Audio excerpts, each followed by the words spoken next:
Hello, ഞാൻ Sujith. Welcome to ST journey vlogs. ഇന്നത്തെ നമ്മളെ വീഡിയോ എന്ന് പറഞ്ഞാൽ കുവൈറ്റിലൊരു റോഡ് ട്രിപ്പാണ്. ഞാനിപ്പോൾ വർക്ക് ചെയ്യുന്ന സൈറ്റിൽ നിന്ന് KNB കുവൈറ്റ് നേവൽ ബേസിലോട്ട് ഒരു 6 ദിവസത്തേക്ക് വേണ്ടി സൈറ്റ് മാറിയായിരുന്നു. ഈ KNBയിലൊക്കെ ആദ്യമായിട്ടാണ് പോകുന്നത്. അപ്പോൾ ആ വഴിയൊന്നും ഞാൻ ഇതുവരെയും പോയിട്ടില്ലായിരുന്നു. അപ്പോൾ അങ്ങനെ എടുത്തൊരു വീഡിയോ ആണ്. KNBന്ന് നമ്മുടെ ഫാഹയിൽ വരെയുള്ള ഒരു റോഡ് ട്രിപ്പാണ് ഇന്നത്തെ വീഡിയോ.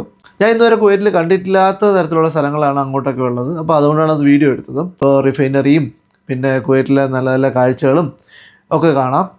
അപ്പോൾ ശരി, നമുക്ക് വീട്ടിലോട്ട് വരും.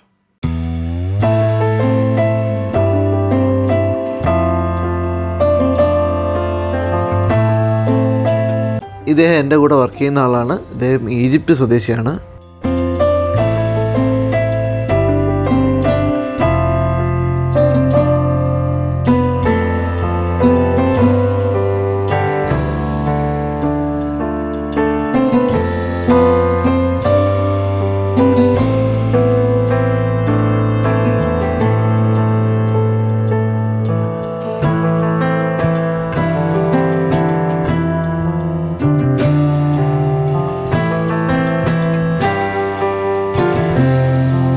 ദൂരെ കാണുന്ന ആ വീടുകളൊക്കെ ഇവിടെ കുവൈറ്റികൾ താമസിക്കുന്ന വീടുകളാണ്. പുതിയ സൈറ്റ് അടിപൊളിയാണ്. പക്ഷേ 6 ദിവസത്തേക്കേ ഉള്ളൂ. നല്ല സൈറ്റ്, നല്ലൊരു ടീമാണ് ഇവിടെ. അതുപോലെ വർക്ക് ചെയ്യാനും നല്ല കംഫർട്ടാണ്.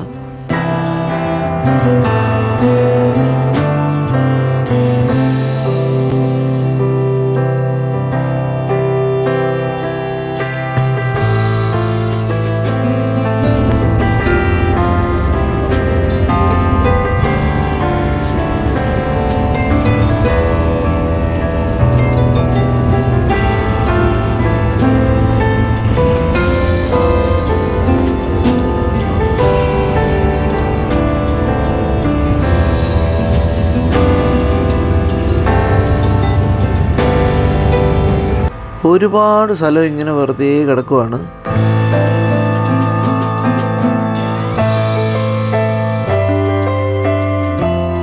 കുവൈറ്റ് എല്ലാവർക്കും അങ്ങനെ ഈസി ആയിട്ട് വരാൻ പറ്റിയൊരു സ്ഥലമല്ല. ഇപ്പോൾ ഇവിടെ ഇപ്പോൾ ഞാൻ ഉൾപ്പെടെ ഒരുപാട് പേരോട് ജോലി ചെയ്യുന്നുണ്ട്. നമുക്ക് ജോലി കിട്ടി ഇങ്ങോട്ട് വരാം. പക്ഷേ നമുക്ക് ഫാമിലി കൊണ്ടുവരണമെങ്കിൽ ഭയങ്കര ബുദ്ധിമുട്ടാണ്. ബേസിക് സാലറി 800 KD വേണം. അതുപോലെ വിസിറ്റിംഗ് വിസയ്ക്ക് ആണെങ്കിലും എത്രയോ ക്രൈറ്റീരിയ ഉണ്ട്, എനിക്കത് കറക്റ്റ് അറിയില്ല. അപ്പോൾ ഇപ്പോൾ UAE ഒക്കെ ആണെങ്കിൽ നമുക്ക് ഫാമിലിയെ വിസിറ്റ് വിസയ്ക്ക് കൊണ്ടുപോകാം, അവിടെ ജോലിക്ക് കയറ്റാം. ഇവിടെ ഒന്നും അത്ര ഈസി അല്ല, എല്ലാം ഇച്ചിരി പാടാണ്. അതുകൊണ്ട് തന്നെ കൂടുതൽ ആൾക്കാരും ഇവിടെ ബാച്ചിലർ ലൈഫാണ്.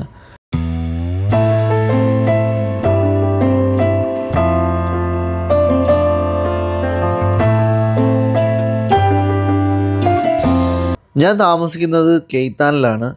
അപ്പോൾ KNBന്ന് കെയ്ത്താൻ വരെ 1.5 മണിക്കൂറോളം ട്രാവലുണ്ട്. പിന്നെ ബ്ലോക്ക് അനുസരിച്ച് ചില സമയത്ത് കുറച്ചുകൂടി കൂടുതൽ സമയം എടുക്കും. അതുപോലെ ഇവിടെയൊക്കെ ഇപ്പം നല്ല ചൂടാണ്, ഒരു രക്ഷയില്ലാത്ത ചൂടാണ്.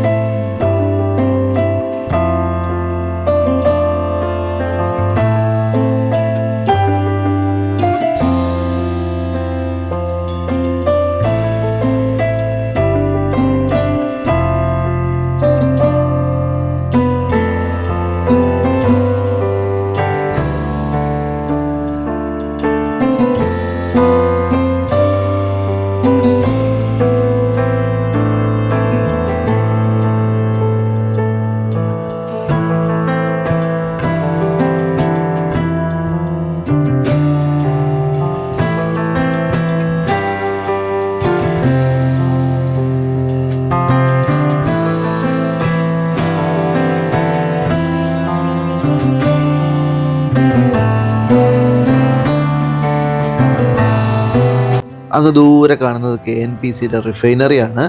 റിഫൈനറി ഭയങ്കര വലുതാണ്. നമുക്ക് റിഫൈനറിയുടെ കാഴ്ചകളൊക്കെ കാണാം.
അപ്പോൾ ഈ ഡെസേർട്ട് പോലെ കിടക്കുന്ന സ്ഥലമൊക്കെ വിട്ട് നമ്മളിങ്ങനെ സിറ്റി ഏരിയയിലോട്ട് കയറി.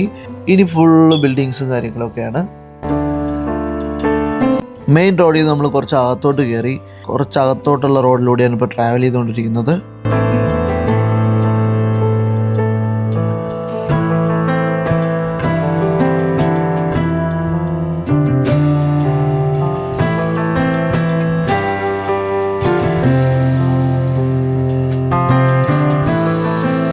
ഇവിടെ ഈ റൈറ്റ് സൈഡിൽ ഇരിക്കുന്ന ഒരു ഗ്രീൻ കണ്ടെയ്നർ കണ്ടല്ലോ, അത് ഗാർബേജ് കണ്ടെയ്നറാണ്. ഇവിടുത്തെ ഗവൺമെൻറ് എല്ലാ സ്ഥലത്തും വെച്ചിട്ടുണ്ട് അങ്ങനെ ഒരു കണ്ടെയ്നർ. അപ്പോൾ നമുക്ക് വേസ്റ്റൊക്കെ ഉണ്ടെങ്കിൽ കൊണ്ട് അതിൽ തട്ടിക്കൊടുത്താൽ മതി. അപ്പോൾ ഇവിടുത്തെ എല്ലാ ഫ്ലാറ്റുകളുടെ മുമ്പിലാണെങ്കിലും എല്ലായിടത്തും ഇങ്ങനൊരു കണ്ടെയ്നേഴ്സ് വെച്ചിട്ടുണ്ട്. നമുക്ക് അതിൽ കൊണ്ട് തട്ടാം. ഗവൺമെൻറ് അതെല്ലാം കറക്റ്റായിട്ട് മാറ്റിക്കോളും. അപ്പോൾ അത് നമ്മുടെ നാട്ടിലും അങ്ങനെ ഒരു സിസ്റ്റം വന്നാലേ വേസ്റ്റ് മാനേജ്മെൻറ്റ് കറക്റ്റായി കൺട്രോൾ ചെയ്യാൻ പറ്റത്തുള്ളൂ. ഇങ്ങനെ ഒരു സിസ്റ്റമൊക്കെ വന്നു കഴിഞ്ഞാൽ ആരും കൊണ്ട് റോഡിൽ വേസ്റ്റ് കൊണ്ടിടത്തില്ല. ഇവിടെയൊക്കെയാണെങ്കിൽ കുവൈറ്റിലൊക്കെ ആണെങ്കിൽ നമ്മൾ ആരും റോഡിലൊന്നും വേസ്റ്റ് ഇടാറില്ല. ട്രിവാൻഡ്രത്തൊക്കെ വീട്ടിൽ വന്ന് വേസ്റ്റ് എടുക്കുന്ന ഒരു സിസ്റ്റം ഉണ്ട് നഗരസഭയ്ക്ക്. അപ്പോൾ അതിനേക്കാൾ എനിക്കൊന്ന് വീക്ക്ലി ആണെന്നാണ് എൻ്റെ ഒരു ഓർമ്മ.